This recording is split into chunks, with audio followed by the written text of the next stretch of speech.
शायद ये क्वेश्चन आपको देखकर जो है ना ये समझ में नहीं आ रहा होगा कि ये कहना क्या चाह रहा है, ठीक है?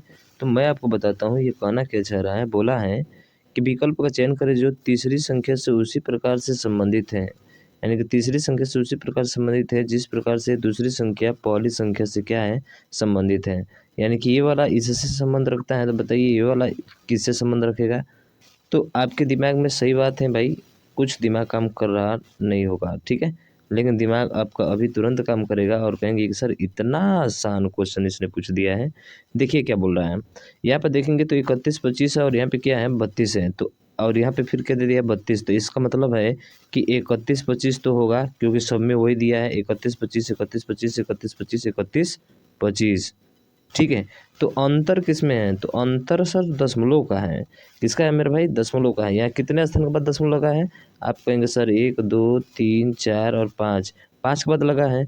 अरे तो भैया 5 के बाद लगाइए, तो 1 2 3 4 और 5, तो और उसके बाद इसका लगा दीजिए दशमलव, यही तो होगा ना। 5 अंक के बाद दशमलव सिर्फ चाहिए, तो केवल देखेंगे तो ऑप्शन नंबर आप किसी में मिलेगा, बाकी किसी में भी नहीं है, इसलिए इसका राइट आंसर सी होगा। देखिए कितना आसान क्वेश्चन पूछा है आपका, पर दिमाग हमारा काम नहीं करता है वहाँ पे, ठीक है ना? तो थोड़ा सा ध्यान रखिएगा, लॉजिक कोई और लगाने की कोशिश मत करिएगा मेरे भाई, गलत हो जाएगा, ठीक है? चलिए अगला देखिए क्वेश्चन। अगला प्रश्न अच्छा प्रश्न है। कह रहे कि दोनों छोरों समेत 1 से 1000 तक की संख्याओं में कितनी संख्याएं हैं जो पूर्ण वर्ग और साथ ही पूर्ण घन दोनों हैं? अगर ये पुलिस कांस्टेबल के एग्जाम में अगर आज मेरे भाई, तो 99% लोग जो है इसको गलत करने वाले हैं, क्योंकि वो देखेंगे नहीं और जब जानेंगे नहीं तो क्लियर है कि भाई एग्जाम में आएगा तो 1 नंबर से हो सकता है आपका सिलेक्शन ही ना हो, समझ रहा है ना? तो देखिए कितनी होती हैं, वो 3 होती हैं। कितनी होती हैं? 3, यानी कि ऑप्शन नंबर डी इसका राइट हो जाएगा। पर आपको तो ये पता होना चाहिए ना कौन 3 होती हैं, क्या रटा-रटाए जाएँगे? नहीं भाई साहब। देखिए 1 होता है, अगर 1 का क्यूब करिए, अच्छा 1 का स्क्वायर करिए, तो ये 1 ही होता है ना? उसके बाद से आप देखेंगे तो एक है 4, अगर 4 का क्यूब करते हैं तो कितना आ जाएगा? आपका 4 का क्यूब करेंगे तो सर 64 आ जाएगा, और ये 4 का स्क्वायर भी होता है। किसका स्क्वायर होता है? 4 का स्क्वायर होता है। तो 64 एक ऐसी संख्या है जो 4 का स्क्वायर भी है और 4 का क्या है मेरे भाई, क्यूब भी है।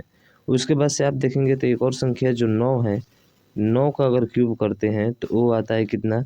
9 का क्यूब करते हैं तो 729 आता है, जो कि किसका क्यूब है मेरे भाई? ये क्यूब है आपके 27 का। सॉरी स्क्वायर है किसका? 27 का स्क्वायर है और 9 का क्या है? क्यूब है। तो ऐसी 3 ही संख्या होती हैं, इसके आगे आपको कोई संख्या नहीं मिलेगी या इसके बीच में और भी कोई संख्या नहीं मिल सकती है, इसलिए ध्यान रखिएगा 1 है, 4 है और 9 का क्यूब 729, जो कि 27 का स्क्वायर भी है। तो वही कह रहा है कि वो ऐसी संख्या बताइए जो स्क्वायर और क्यूब दोनों होती हैं। तो एक 729 है, एक आपका 64 है और एक आपका 1 है। तो ध्यान रखिएगा 3 ऐसी संख्या है। समझ में आई तो इस वीडियो को शेयर करिए मेरे भाई, और अभी तक चैनल को सब्सक्राइब नहीं किया तो सब्सक्राइब भी कीजिएगा। अगला क्वेश्चन देखिए, ये भी क्वेश्चन बहुत अच्छा क्वेश्चन है। कह रहा है कि कुछ मित्रों ने पिकनिक पर जाने का निर्णय लिया तथा इस पर 768 खर्च करना निश्चित किया। इनमें से 4 मित्रों के न आने के कारण प्रत्येक मित्र को 16 अतिरिक्त देने पड़े। कुल कितने मित्र पिकनिक पर गए थे? तो एक तो बात है कि 768 था, कितना था भाई? 768 था। अब इसको ऑप्शन के अकॉर्डिंग करें तो अच्छा है।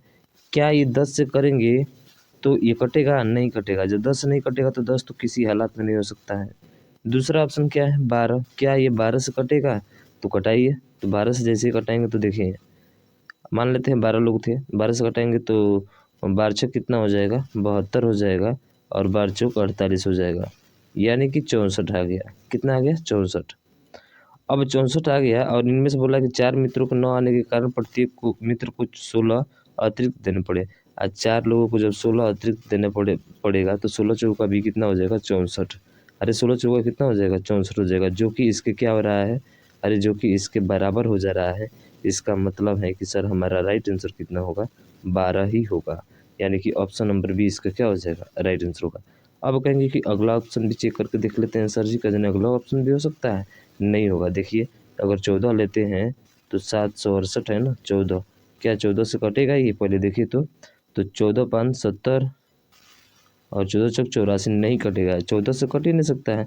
11 से भी देखेंगे तो क्या 11 से कट जाएगा? 11 छक 66, हाँ देखिए 768 है, अगर यदि 11 से कटाना चाहते हैं तो 11 छः 66 हो जाएगा। कितना हो जाएगा? 11 छः 66 हो जाएगा, जो कि कटेगा भी नहीं।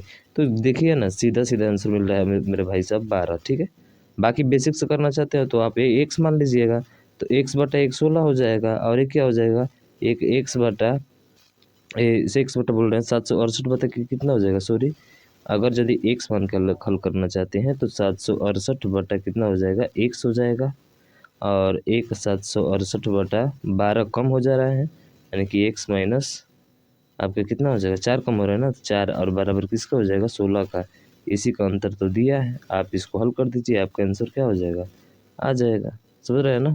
हाँ, तो मुझे आशा है कि ये समझ में क्वेश्चन आए ही होंगे आपको। ठीक है, ऑप्शन के अकॉर्डिंग चलेंगे तो इस क्वेश्चन का जल्दी आंसर दे सकते हैं। तो इस वीडियो को शेयर करिए मेरे भाई, और अभी तक चैनल को सब्सक्राइब नहीं किया तो सब्सक्राइब जरूर कर लीजिएगा। मिलते हैं नेक्स्ट वीडियो में, तब तक ले जाएँ, जय भारत।